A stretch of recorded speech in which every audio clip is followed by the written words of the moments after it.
जितेंद्र सिंह और आप देख रहे हैं बी न्यूज़ 24। और आज हम उपस्थित हैं तुर्कवलिया चौराहे से बगल में स्थित एक एएमएस पब्लिक स्कूल। आप देख पा रहे हैं ये board, AMS public school Turkwaliya Gorakhpur, English medium, class nursery to 8, सरकार द्वारा मान्यता प्राप्त लिखा हुआ है। मैं अपने कैमरामैन से कहूँगा कि थोड़ा इस दीवार को भी दिखाएं, जिसपे साफ स्पष्ट दिख रहा है कि यहाँ चूना लगाकर या पेंट लगाकर इस दीवार पर कुछ चीज़ें पूर्व में लिखी हुई थी, उसे मिटाने की कोशिश की गई है। अब आप हैरान होंगे यह जानकर कि मैं यह सब क्यों कह रहा हूँ। मैं जानकारी के लिए बता दूं कि ये विद्यालय जो स्कूल प्रबंधन ने एक बैंक प्रबंधन से कर्ज लिया था और कर्ज न चुका पाने के कारण बैंक ने इसको नीलाम किया है। प्रशासन ने 14 मई को नीलाम किया था और 12/1/2026 को, अभी जो 12 जनवरी गुजरा है, यानी आज अगर हम बात करें तो आज 17 तारीख है। आज से 5 दिन पूर्व इस विद्यालय में एडीएम एफआर के निर्देश पर विद्यालय को कब्जा दे दिया गया, जो बीज करता थे। आप अंदर का दृश्य भी देख पा रहे हैं।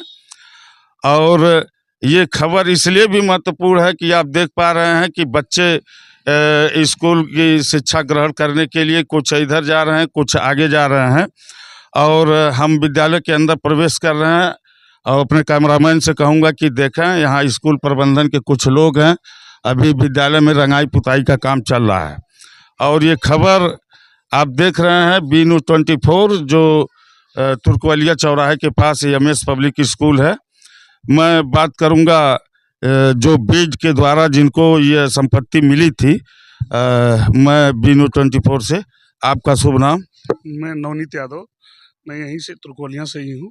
तुर्कवलिया मेरा ग्राम पंचायत है, मैं यहाँ से पूर्व प्रधान भी रह चुका हूँ जी।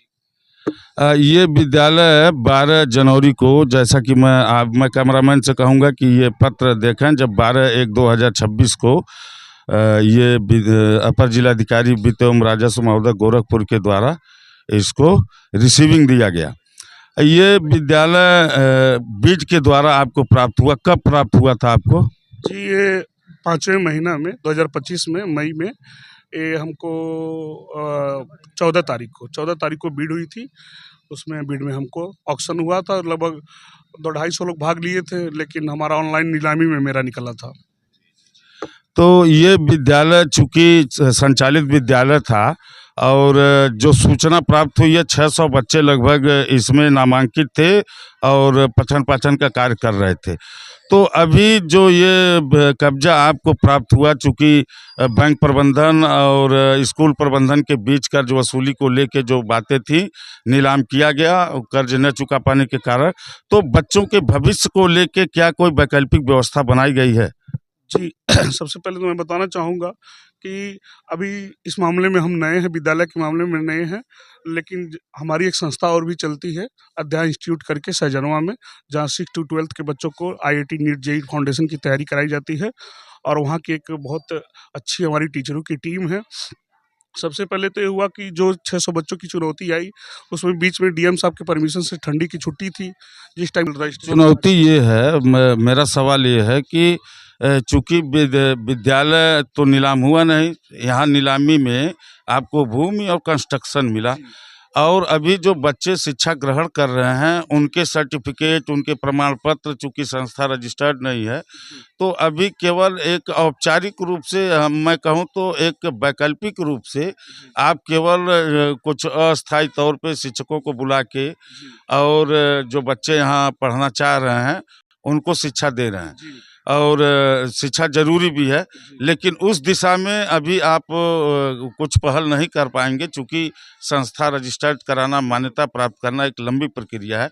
तो इनके प्रमाण पत्र को लेके एक समस्या खड़ी होगी।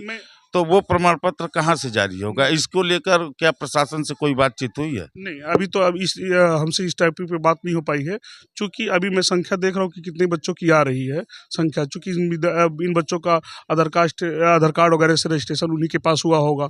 तो मैं तो एक बार कोशिश करूँगा अभी कि मैं उनसे खुद बात करूँ, क्योंकि बच्चों के भविष्य की बात है। हमको विद्यालय का तो कोई वो इशू है नहीं, हमको ज़मीन और कंस्ट्रक्शन दिया गया है।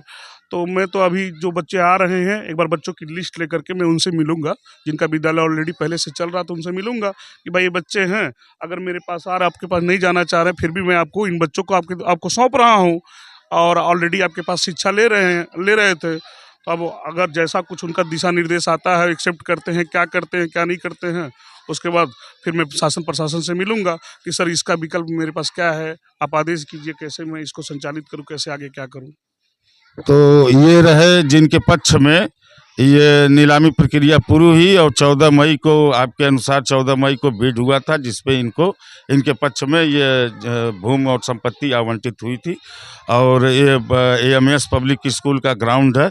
आइए हम कुछ बच्चों से बात करते हैं कि क्या इस विषय पे उन्हें कुछ जानकारी है।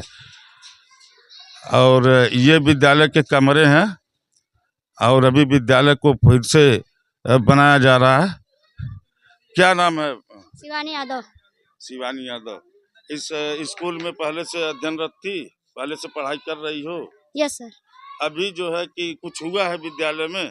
कल पढ़ाई हुआ है। कल पढ़ाई हुआ है। तुमको कुछ पता है कि विद्यालय में कुछ नए आ गए, टीचर बदल यस गए सर। हैं? हाँ पता। ऐसे तो कैसा महसूस हो रहा है? अच्छा महसूस हो रहा है। पढ़ाई लिखाई में कोई दिक्कत नहीं। टीचर जो पुराने थे उनके साथ और जो नए टीचर अभी आए हैं इनके साथ साथ अभी एक ही दिन हुआ होगा पढ़ाई यस किए, सर।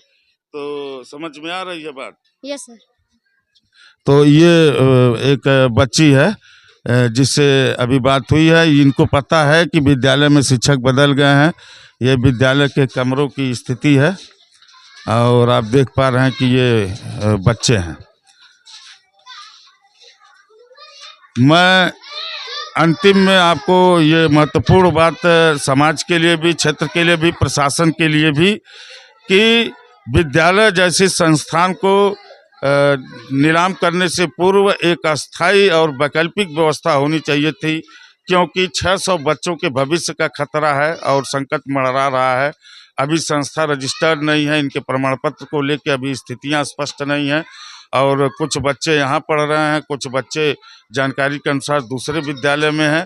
तो सुरक्षा के दृष्टिकोण से भी दूरी बढ़ गई, उस दृष्टिकोण से भी मैं प्रशासन से मांग करूंगा कि विद्यालय में अध्ययनरत छात्रों के भविष्य को लेकर किसी भी तरह का संकट पैदा न हो। इस संवेदनशील मुद्दे को बेहतरीन ढंग से निपटान करते हुए प्रमाण पत्र और इनके पठन पाठन की अस्थायी व्यवस्था सुनिश्चित करें।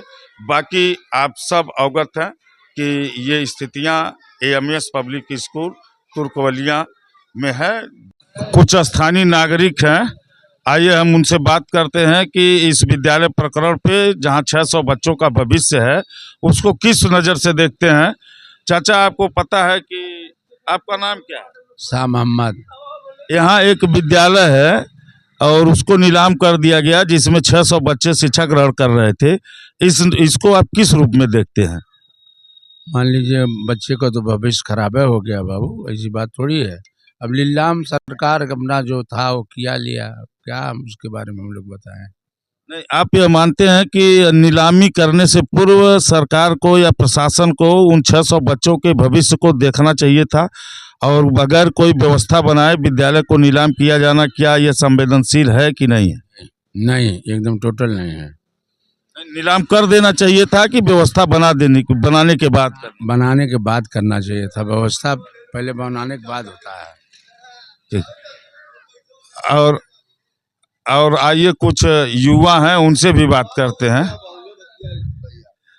ये विद्यालय नीलाम हुआ, आपके बगल का विद्यालय है और चूंकि शिक्षा एक संवेदनशील मुद्दा है और शिक्षा जैसे संस्थान पे नीलामी के पूर्व प्रशासन को उन 600 बच्चों के भविष्य को ध्यान में रखना न्यायोचित था या उचित था?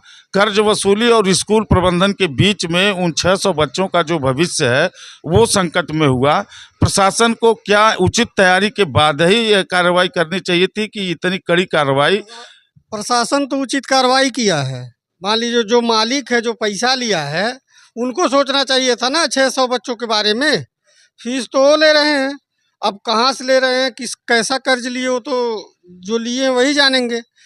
अब इसमें सारी जिम्मेदारी प्रशासन की थोड़ी ना है। नहीं, मेरा अब वो बच्चों को कहाँ शिफ्ट करेंगे, उनकी जिम्मेदारी बनती है ना। ये सारा फॉल्ट उनका है, इसमें सरकार की क्या जिम्मेदारी? इसको ये तो सरकार स्कूल प्रबंधन की लापरवाही है। 100% कर्ज वसूली नियमानुसार होना चाहिए था, लेकिन मेरा सवाल ये है कि उन 600 बच्चों का भविष्य को ध्यान में रख के प्रशासन को उसकी वैकल्पिक व्यवस्था बनानी चाहिए थी कि नहीं बनानी चाहिए? प्रशासन कहाँ, तो जहाँ जो स्कूल है वो हटा थोड़ी रहे, स्कूल तो खुला ही हुआ है। जो स्कूल प्रबंधन है वह अपना स्कूल कहीं ले जाके शिफ्ट कर रहे हैं। तो आप देख पा रहे हैं कि स्कूल प्रबंधन की लापरवाही भी खुलकर सामने आ रही है और नागरिकों का मानना है कि स्कूल प्रबंधन को भी उसके नज़र से देखना चाहिए था कि ऐसी स्थिति न पैदा हो। लेकिन दूसरी तरफ कुछ नागरिकों का यह भी कहना है कि 600 बच्चों का भविष्य जो दांव पे लगा है वो प्रशासन को उसकी वैकल्पिक व्यवस्था बनाने के बाद ही शिक्षा जैसी संस्थान पे कड़ी कार्रवाई करनी चाहिए थी। नागरिक से बात करते हैं कि आपके बगल में जो विद्यालय है उसका एक्शन हुआ, स्कूल प्रबंधन ने कर्ज लिया था और प्रशासन और बैंक ने उसको नियमानुसार कार्रवाई करते हुए विद्यालय को नीलाम किया। इस प्रकरण पे आप क्या कहना चाहेंगे? देखिए, नीलाम करना था अगर जो विद्यालय को, तो ये शस्त्र चल जाने के बाद नीलाम करना चाहिए। ये सब नीलामी की प्रक्रिया होती है, पेपर में गजट होता है, ठीक है। उसके बाद इस क्षेत्र के क्या पूरे ब्लॉक में किसी को मालूम ही नहीं है कि विद्यालय नीलाम हो रहा है, ठीक। ये सब अंदर अंदर पैसा लेकर के और उसके बाद ये सब गुपचुप से नीलामी हुआ है, किसी को पता नहीं हुआ है, पूरे क्षेत्र के लोगों को, ठीक। ये सब जुगाड़ से सब काम किया गया है। और चूंकि प्रबंधक और बैंक के क्या नाम है मैनेजर जो थे, उनसे इस बात को लेकर कुछ कहा सुनी हो गया था, तो उसके वजह से द्वेष भावना की वजह से ये सब काम किया गया है। तो आप देख पा रहे हैं, विद्यालय के जो बच्चे हैं उनका भविष्य खराब हो रहा है। आप देख रहे हैं कि नीलामी प्रक्रिया पर भी सवाल खड़ा किया जा रहा है। चूंकि नीलामी प्रक्रिया आरोप है कि गुपचुप तरीके से बैंक प्रबंधन और स्कूल प्रबंधन के बीच कुछ कहासुनी की बातें भी आ रही हैं और द्वेषवश व्यक्ति को नहीं मालूम है ये कार्रवाई की गई है। ऐसा नागरिकों में और समाज में इस तरह की बातें हैं। प्रशासन को उचित ढंग से इसकी जांच करा के, निष्पक्ष जांच करा के बच्चों के भविष्य को सुरक्षित करने का पूरी तैयारी करनी चाहिए थी। और एक बार पुनः मैं जिला प्रशासन से मांग करूंगा अपने इस चैनल के माध्यम से कि इस कार्रवाई की जांच कराकर और सुव्यवस्थित व्यवस्था बनाते हुए बच्चों के पठन पाठन को सुचारू रूप से चलाने की कोशिश करेंगे। है कि एएमएस पब्लिक स्कूल, जिसका आपने पूर्व में बयान देखा है और नागरिकों के सवाल देखे हैं, उसी विद्यालय से 600 बच्चे जो हैं कुछ वहाँ पढ़ रहे हैं और ये कैमरामैन दिखा रहे हैं हमारे कि कुछ बच्चे यहाँ पढ़ाई जो पूर्व में एक विद्यालय संचालित है उसमें एडजस्ट करके पढ़ाई जारी है।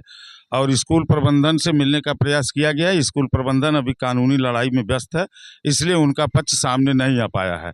बड़ा सवाल यह है कि कर्ज की वसूली अपनी जगह सही है, लेकिन क्या शिक्षा जैसी संवेदनशील मुद्दों पर संस्था को लेकर इतनी बड़ी कार्रवाई करने से पहले कोई वैकल्पिक समाधान ढूंढा जाना चाहिए था कि नहीं? क्या 600 बच्चों का भविष्य कर्ज वसूली और स्कूल प्रबंधन के बीच फंस गया और फिलहाल पढ़ाई जारी है, खतरा शिक्षा पर है और अभी जवाब किसी के पास नहीं है कि उन बच्चों का क्या होगा, उनके प्रमाण पत्र की क्या होगी, क्या स्थिर विद्यालय मिल पाएगा कि नहीं, इसका जवाब अभी नहीं है किसी के पास। फिलहाल हम इस खबर पे लगातार नज़र बनाए हुए हैं और आज के लिए इतना ही। बहुत बहुत धन्यवाद।